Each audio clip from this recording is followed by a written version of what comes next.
सो hi guys, स्वागत है आपका एक बार फिर से हमारे चैनल में। तो दोस्तों CUET PG MCA 2026 को लेकर के अगर आप टारगेट कर रहे हो, CUET एग्ज़ाम को टारगेट कर रहे हो, आप एक टॉप यूनिवर्सिटी से MCA करना चाहते हो, तो यार आज की वीडियो आपके लिए है। इसमें आपको रोड मैप भी बताने वाला हूँ, प्लस आपका एलिजिबिलिटी क्राइटेरिया, पेपर पैटर्न और आपका सिलेबस, सारा चीज़ जो है यहाँ पे डिस्कस कर रहे होंगे। एक वीडियो ऑलरेडी CUET पे डाल चुका हूँ मैं 2026 को लेकर के। तो बहुत सारे बच्चे का उसमें एक कन्फ्यूज़न आ रहा था कि हमारा जो पेपर है वो 105 मिनट का है या फिर 90 मिनट का है। ठीक है, तो उसको क्लियर कर रहे होंगे वहाँ पे। उसमें थोड़ी सी मेरे से भी गलती हुई थी, क्योंकि मैं लास्ट ईयर के पेपर के पैटर्न को जो है वो उसमें डिस्कस कर दिया था, तो उसको भी सुधार करेंगे यहाँ पे। ठीक है, तो इसमें पूरा डिटेल में अच्छे से बात कर रहे होंगे हम लोग कि CUET PG है क्या और कौन कौन सी यूनिवर्सिटी जो है यहाँ पे पार्टिसिपेट करते हैं। तो ये देखो, यहाँ पे सबसे पहले आप लोग यहाँ पे एक चीज़ देखो। ठीक है, ये देखो हमने 3 इन कॉलेजेस के आपको यहाँ पे पिक्चर्स लगाए हुए हैं। पहला ये देख रहे हो, फिर दूसरा हमारा ये है और तीसरा हमारा ये है। ठीक है, तो अगर मेरा CUET PG अगर आपका जाना है, CUET PG आपका अगर सपना है, तो बस ये 3 कॉलेजेस को ही टारगेट करना, पहला, दूसरा और आपका ये तीसरा। ठीक है, बस 3 कॉलेजेस बस इतना जान लेना मन में, इतना ठान लेना मन में कि अगर हम CUET दे रहे हैं एग्ज़ाम को, तो बस हमें CUET PG में जाना है, तो बस इन्हीं 3 कॉलेजेस में जाना है, वरना नहीं जाना है। वो कौन कौन से कॉलेजेस हैं, सबसे पहले मैं बात कर लेता हूँ। यूनिवर्सिटी ऑफ दिल्ली, DU जिसे आप लोग बोलते हो। ठीक है, वन ऑफ द मोस्ट और one of the toppest university है। आपको इससे पता है, NIT से कंपेयर किया जाता है, बहुत अच्छा यूनिवर्सिटी है ये। फिर आपका आ जाता है JNU। अगर आपकी फ़ीस प्रॉब्लम है, आपके फाइनेंशियल कंडीशन सही नहीं है, तो आप यहाँ पे जा सकते हो JNU। बहुत ही सस्ती में आपकी बहुत मतलब ना के बराबर फीस लगती है यहाँ पे, और फिर आपको ठीक ठाक प्लेसमेंट देखने को भी मिल जाता है। फिर हमारा थर्ड नंबर पे आ जाता है, क्या आ जाता है, हमारा थर्ड नंबर पे आ जाता है BHU, बनारस हिंदू यूनिवर्सिटी, जो आपका ये बनारस में है। सबसे पहले तो यहाँ पे बनारस जाना ही एक ड्रीम होता है बच्चों का। मैं खुद विजिट करके आया हूँ बनारस, BHU मैं खुद गया हूँ। आपको पूरा अंदर का व्यू हम लोगों ने देख करके आए, MCA डिपार्टमेंट देख करके आए। बहुत अच्छी चीज़ है, यहाँ पे फ़ोटो भी खिंचाया था हम लोगों ने तो ये सब चीज़ें हैं, और एक अलग वाइब्स आती है वहाँ पे। अगर आप जाओगे बनारस से MCA करोगे, तो वो अलग तरीके का एक अलग आपको एक चार्म नज़र आएगा वहाँ पे जो संस्कृति है वहाँ की, वहाँ जो आप लोग भगवान से बहुत ज़्यादा जुड़े हुए होते हैं वहाँ पे। तो जाओगे आप वहाँ पे करोगे तो बहुत सही रहेगा। तो आपका CUET PG MCA ये 3 यूनिवर्सिटी है। 3 यूनिवर्सिटी के बारे में हम लोगों ने डिस्कस किया। जैसे ही आप आगे बढ़ते हो, तो एलिजिबिलिटी क्राइटेरिया पे हम लोग डिस्कस कर लेते हैं एक बार। मैंने ऑलरेडी डिस्कस करा हुआ है, बट अगर ये वीडियो आप पहली बार देख रहे हो, तो अगर चैनल में नए हो तो यार चैनल को जरूर सब्सक्राइब कर देना, बहुत इंपॉर्टेंट होने वाली है। ठीक है, एलिजिबिलिटी क्राइटेरिया की अगर मैं बात करूं, तो आपके पास कोई भी एक बैचलर्स डिग्री होनी चाहिए। ठीक है, मतलब BSc होनी चाहिए। BSc आपके किसी में भी होना चाहिए। आपको कोई भी स्ट्रीम से, अगर आप BSc ऑनर्स मैथ्स है, फिजिक्स है, और या फिर कंप्यूटर है, किसी में भी है, तो यहाँ पे देखो जैसे BSc है, BCA है, BCom है, BBA है, BTech है। मतलब सिर्फ आपका एक ग्रेजुएशन होना चाहिए। ठीक है, फर्स्ट क्राइटेरिया कंडीशन ये है। और दूसरा कंडीशन ये है कि आपका मैथ्स होना चाहिए, मैथ्स या फिर स्टैटिस्टिक्स होना चाहिए। स्पेलिंग देख लेना यार, स्पेलिंग में थोड़ा सा। ठीक है, तो आपका ये दूसरा कंडीशन होना चाहिए। बट यहाँ पे भी आपका एक है, अगर मान लो कि ग्रेजुएशन में मैथ नहीं था, या फिर आपका 12th में मैथ्स नहीं था, ये आपका 12th या फिर आपका ग्रेजुएशन। ठीक है, ग्रेजुएशन आपका इन दोनों में से किसी एक में आपका होना चाहिए मैथ्स या फिर स्टैटिस्टिक्स। आपके अगर 12th में मैथ है तो भी आप एलिजिबल हो। अगर आप ग्रेजुएशन में किसी एक सेमेस्टर में है तो भी आप एलिजिबल हो, किसी एक सेमेस्टर में, ना कि पूरे सारे सेमेस्टर में मैथ्स होना चाहिए। ये बहुत बड़ी कन्फ्यूज़न होती है बच्चों के मन में कि एलिजिबिलिटी क्राइटेरिया ही हमें क्लियर नहीं हो रहा होता है। राइट, तो किसी एक सब्जेक्ट में जो है वो मैथ्स होना चाहिए। 3 साल का ग्रेजुएशन होता है, 3 साल में किसी भी सेमेस्टर में आपका जो है वो मैथ्स होना चाहिए, कंपलसरी है, तभी आप आगे एप्लीकेबल हो सकते हो।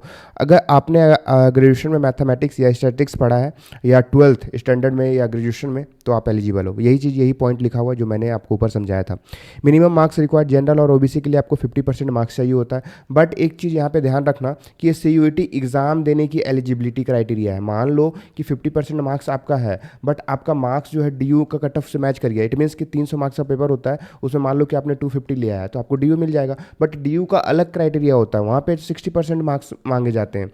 ठीक है, 55 से 60% मार्क्स वो यूनिवर्सिटी की अपनी क्राइटेरिया होती है, तो याद रखना वो भी फुलफिल होना चाहिए। ठीक है, तो ये बातें ध्यान में रखना, आपका मार्क्स मिनिमम मैक्स होना चाहिए 60% के आसपास, तो आप एलिजिबल हो। बट CUET देने के लिए आपके 50% मार्क्स है, तो अगर मान लो कि DU में नहीं होता है तो और जिन भी यूनिवर्सिटीज़ में 50% एलिजिबिलिटी क्राइटेरिया होगा उसमें जो है आपको मिल रहा होगा। SC ST PW के लिए 45% मार्क्स चाहिए।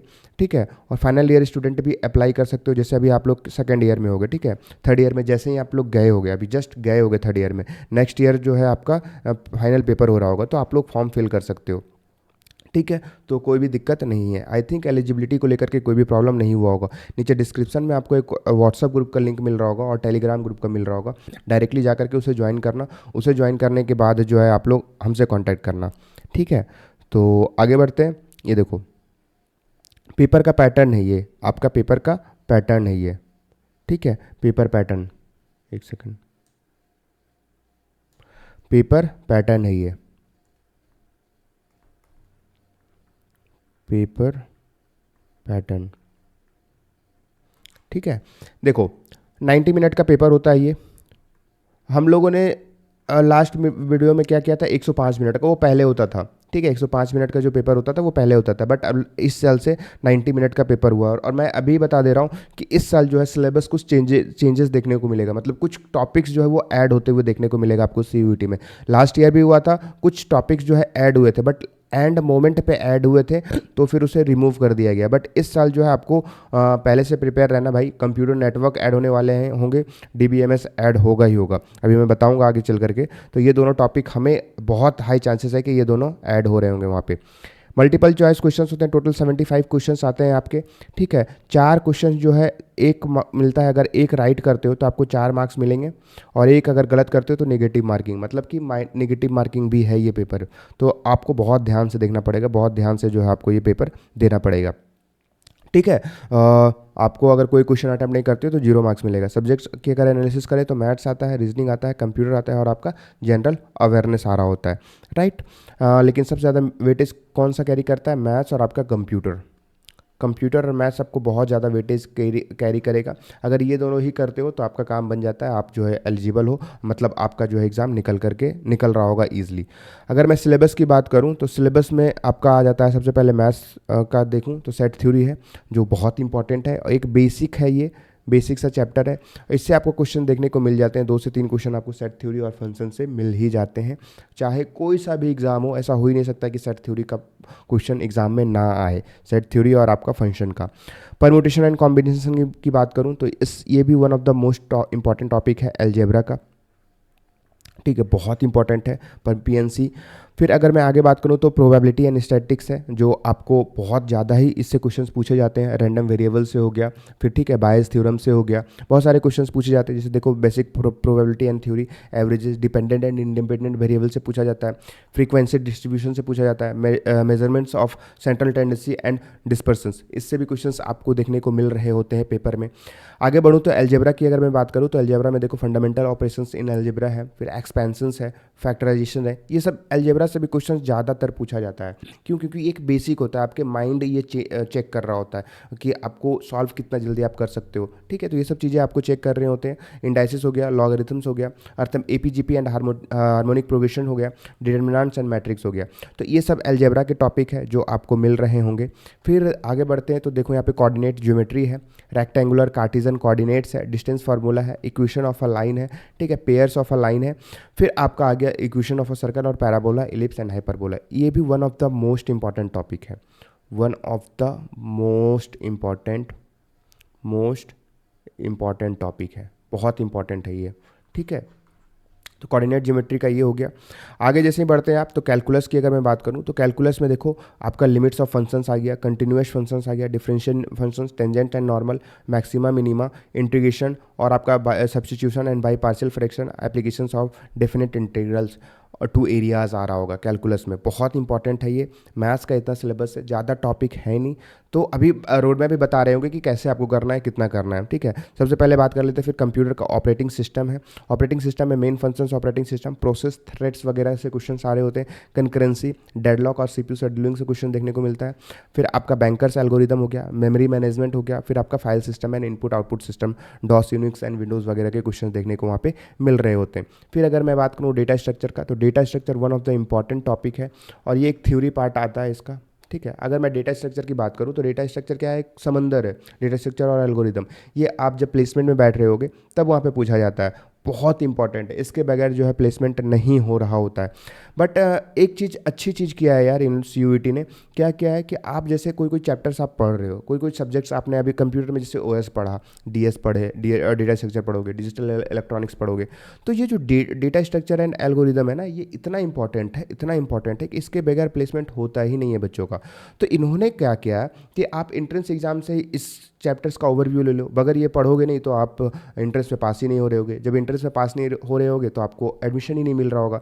तो कहने का मतलब ये है कि डेटा स्ट्रक्चर इतना अच्छा चीज़ इन्होंने डाला है यहाँ पे कि आपको आगे चल करके भी काम आ रहा होगा, इवन कॉलेज में काम आ रहा होगा, इवन आपका प्लेसमेंट सेल में भी काम आ रहा होगा जब आपका प्लेसमेंट हो रहा होगा, राइट। तो ये बहुत अच्छी चीज़ है। जैसे आगे बढ़ते हैं तो डिजिटल फंडामेंटल आ जाता है यहाँ पे। डिजिटल फंडामेंटल में आ गया data types, number system, conversion वाले जो क्वेश्चंस हो गए वो आते हैं, कॉम्प्लीमेंट्स, फिक्स पॉइंट रिप्रेजेंटेशन आता है, फ्लोटिंग पॉइंट्स रिप्रेजेंटेशन आता है, digital computers and logic gates वगैरह आ रहे होते हैं, फिर मैप्स सिंप्लीफिकेशंस वगैरह आ रहे होते हैं, फ्लिप फ्लॉप हो गया, decoders and multiplexers, registers and counters, memory unit आ रहे होते हैं। तो डिजिटल इलेक्ट्रॉनिक्स भी one of the important topic है, बहुत इंपॉर्टेंट है। तो आपका कंप्यूटर में जो है ना, कंप्यूटर में आपके 3 टॉपिक ही हैं total, data structure, operating system और आपका एक डिजिटल फंडामेंटल्स।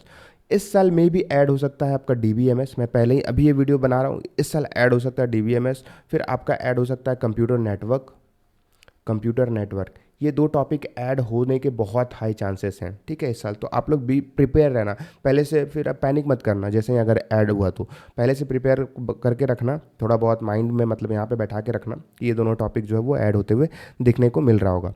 अब हम बात करते हैं रोड मैप को लेकर के, ठीक है। रोड मैप क्या है, कैसे हम लोग पढ़ाई करें। अभी अगर आप ये वीडियो देख रहे हो तो जून है, जून चल रहा है, राइट।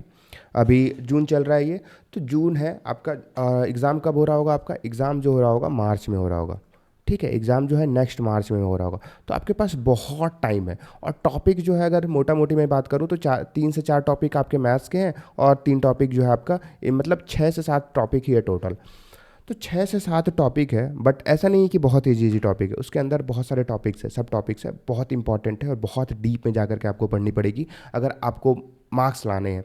जैसे आपका अगर मैं 2025 की मैं बात करूँ ना, तो 300 में से अगर 210 प्लस है ना, तब जो है आपके चांसेस हैं कि DU मिले। चांसेस, मैं ये नहीं बोल रहा हूँ कि मिलेगा, चांसेस हैं। तो कंपटीशन जो है वो हर एक साल बढ़ रहा है, तो DU के लिए आपको टारगेट करके चलना होगा कि 220, ठीक है, 230 के आसपास अगर आपके मार्क्स बन रहे होंगे तो चांसेस है कि आपका जो है वो मिल जाएगा। तो इतना हाई चांस, मतलब जो है स्कोर वो थोड़ा बड़ा सोच करके रखो, तब जो चांसेस है कि DU आपको देखने को मिलेगा।